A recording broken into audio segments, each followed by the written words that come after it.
Hello friends, welcome back. आजचा दिवस माझ्यासाठी खूप स्पेशल आहे. का माहिती आहे? कारण आज माझा वाढदिवस आणि या वाढदिवसाला काहीतरी वेगळं आणि आध्यात्मिक करायचं ठरवलं. काही दिवसांपूर्वीच आम्ही सगळ्यांनी मिळून घृष्णेश्वर ज्योतिर्लिंग मंदिराचे अप्रतिम दर्शन घेतले होते. तेव्हापासून मनात होते आता पुढच्या दर्शन घ्यायचे ते म्हणजे खाटू श्याम बाबाचे. सो मी, मेघना, तनेक्ष आणि माझे वडील आम्ही निघालो दर्शनाला. आणि हे बघा आपण पोचलो आहोत श्री खाटूश्याम बाबा मंदिरात.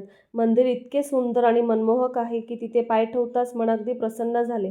जे लोक राजस्थानला जाऊन दर्शन घेऊ शकत नाही त्यांच्यासाठी आपल्या संभाजीनगरमध्येच बाबांचे इतके दिव्य रूप पाहायला मिळणे हे आपले भाग्यच.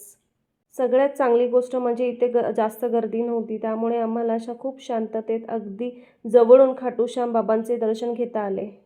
तर फ्रेंड्स, वाढदिवसाच्या दिवशी यापेक्षा सुंदर भेट दुसरी कोणती असूच शकत नाही. आम्ही बाबाचं दर्शन घेतलं, त्यांचे भरपूर आशीर्वाद घेतले आणि आता एक तृप्त मनाने आम्ही घराकडे निघालो आहोत. तुम्हाला आजचा हा आमचा वाढदिवसाचा छोटासा आध्यात्मिक ब्लॉग कसा वाटला कमेंट करून नक्की सांगा. व्हिडिओ आवडला असेल तर लाईक, शेअर, सबस्क्राईब करायला विसरू नका.